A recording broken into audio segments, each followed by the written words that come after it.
Assalamualaikum warahmatullahi wabarakatuh. Selamat sore, saya Sabrina Fitriani, perwakilan dari kelompok 2 mata kuliah Sosiologi kelas PCKRD. Di sini saya akan mewawancarai narasumber kita. Boleh perkenalan dulu? Oke, perkenalkan, nama saya Alvin Faduzidhan dari Prodi PKO kelas A angkatan 2024 cabur sepak bola. Oke, sebelumnya terima kasih untuk waktunya Mas Alvin. Jadi di kesempatan kali ini kita mau ngobrol-ngobrol santai aja tentang media sosial dan konsumsi olahraga. Kita tahu sendiri ya kalau PKO itu salah satu prodi di FIKK yang emang maksudnya bukan yang pendidikan banget, dimana itu ada kepelatihan. Makanya kita di sini mau banyak sharing sama Mas Alvin sendiri tentang hal itu. Sebelumnya boleh diceritain Mas awal mula gimana ceritanya bisa sampai terjun ke cabur olahraga sepak bola dan futsal itu sendiri? Oke, dari dulu saya dari SD sudah dikenalkan oleh orang tua saya dengan sepak bola. Kebetulan ayah saya juga pelatih di salah satu SMP di desa saya. Terus beranjak dewasa saya mengikuti turnamen sampai SMP, saya masih menekuni dunia sepak bola. Dan masuk SMA saya sudah beralih profesi menjadi pemain futsal karena di sekolah saya tidak ada cabur sepak bola yang dilombakan, jadi saya ikut ekstra kurikuler futsal. Jadi emang dua-duanya sebenarnya ditekuni gitu ya Mas? Untuk alasan milih prodi PKO sendiri di FIKK ini apa? Untuk alasannya, kebetulan dari orang tua juga mendukung saya di prodi PKO ini. Tujuannya untuk menjadi pelatih bola profesional sehingga bisa melatih atau mengembangkan sepak bola di desa saya. Kalau dari Mas Alvin sendiri, menurut Mas Alvin tuh untuk olahraga di era kita sekarang ini tuh penting gak sih buat anak muda atau emang cuma buat ngisi waktu luang gitu? Penting karena kebanyakan anak muda sekarang kan cuma main gadget dan bermedia sosial, jadi tidak mementingkan kesehatannya, jadi harus berolahraga. Mungkin kesibukan Mas Alvin buat sekarang ini cuma kuliah atau gimana? Saya di kesibukan sekarang yaitu selain melatih futsal di teknik UGM, saya juga ikut dalam tim kepelatihan sepak bola UNJ, RJ-UNJ, ikut membantu pelatih-pelatih utama buat mempersiapkan event turnamen sepak bola. Berarti selain jadi mahasiswa aktif di FIKK sendiri, Mas Alvin juga jadi pelatih di tim futsal teknik UGM. Ya. Jadi di topik sore ini kita kan akan bahas tentang media sosial yang kita tahu sendiri itu udah merajalela, bahkan sudah jadi makanan sehari-hari gitu ya Mas buat kita. Nah, kalau dari Mas Alvin sendiri itu rata-rata per hari bermain media sosial itu kira-kira berapa jam? Kalau saya rata-rata kalau malam saya di jam 10 sampai jam 11 itu bermain media sosial. Terus setelah itu tidur, paginya sempat membuka HP 1 jam, terus kembali kuliah lagi. Sore habis ngelatih buka media sosial lagi. Jadi emang nggak 24/7 tapi di sela-sela waktu yang Iya. luang. Kalau dari Mas Alvin sendiri, platform media sosial yang emang sering dikunjungi buat olahraga atau scroll gitu apa? Kalau saya lebih ke TikTok, lebih banyak video-video. Kalau Mas Alvin sendiri itu sering nggak sih ngeliat konten olahraga dari media sosial yang ada di HP Mas Alvin sendiri? Kebetulan cukup sering saya lihat konten-konten tentang olahraga karena bisa mengembangkan wawasan saya tentang dunia olahraga. Berarti Mas Alvin menggunakan media sosial itu emang ada ada kaitannya dengan olahraga gitu. Iya. Oke. Kalau misal Mas Alvin setelah melihat konten-konten olahraga di media sosial itu, pernah nggak tertarik buat nyoba olahraga baru seperti misalnya gym, fitness, atau hal-hal baru yang belum pernah dilakukan sebelumnya? Pernah. Kalau gym saya cukup tertarik karena kondisi badan saya yang kurang atletis, jadi kayak mau belajar gimana sih caranya kayak nguatin otot terus ngembangin otot supaya kar. Berarti emang tertarik buat nyoba hal baru gitu Iya. ya. Selanjutnya, pernah nggak sih karena keasikan scroll gitu sampai Mas Alvin tuh ninggalin waktu yang harusnya emang buat olahraga, buat fisik gitu, pernah nggak? Sangat pernah. Pernah. Pernah. Sesering apa?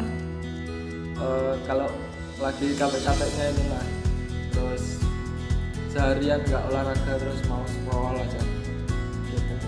Oh, berarti emang pernah. Ya. Oke. Selanjutnya, Mas Alvin kan di PKO ya. Setahu aku sendiri tuh PKO tuh emang prodi yang lebih banyak ke olahraganya gitu daripada kayak teori-teorinya. Nah, dalam seminggu sendiri Mas Alvin itu olahraga tuh berapa kali dalam satu minggu? Entah itu yang berat atau ringan. Dalam satu minggu bisa 7 atau 6 kali sehari. Biasanya saya berangkat Oh, berarti hampir satu minggu tuh. ya Nah, kalau per harinya itu durasinya kurang lebih berapa jam? kurang lebih 4 sampai Jam per hari ya. Kalau dari Mas Alvin sendiri tuh olahraga utamanya nanti kan futsal, sepak bola ya. ya. Untuk selain sepak bola dan futsal itu ada nggak yang hari-harinya tuh dilakuin untuk olahraga sendiri? Ada Apa? silat. Oh, berarti selain futsal dan sepak bola juga silat juga. Ya, Oke. Kalau menurut Mas Alvin, hambatan utama yang sering dialami buat jadiin Mas Alvin tuh kayak malas berolahraga tuh apa? kebanyakan tidur Mbak. Oh, Jadi terlalu nyaman buat tidur terus jadi malas olahraga. oh berarti karena malas tidurnya itu ya. Ya. Oke. Kalau dari Mas Alvin sendiri, sumber motivasi terbesar dari sosial medianya tuh platform apa yang bikin Mas Alvin tuh tergerak buat terus-terusan semangat buat olahraga? Di IG sih saya kan punya salah satu motivator di Instagram, yaitu seorang pemain sepak bola yang dikenal cukup populer di lingkungan olahraga, yaitu Cristiano Ronaldo. Dia dari kecil nggak punya apa-apa terus bisa jadi pemain bintang karena usaha dan kerja kerasnya. Oh, berarti emang dari IG sendiri dan tokoh motivatornya itu dari Cristiano Ronaldo ya? Iya. Oke. Cut dulu.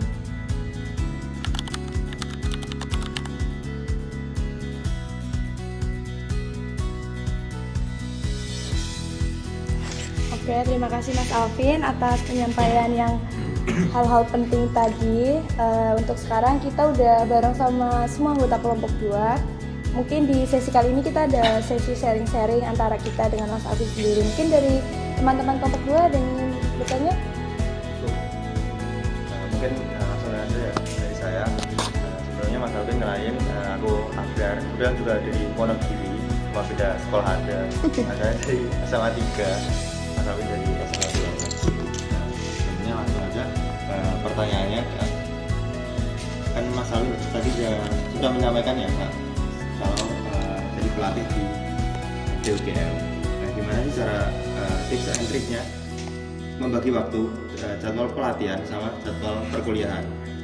Sedangkan kami aja yang cuma notabene cuma kuliah hanya ngeluh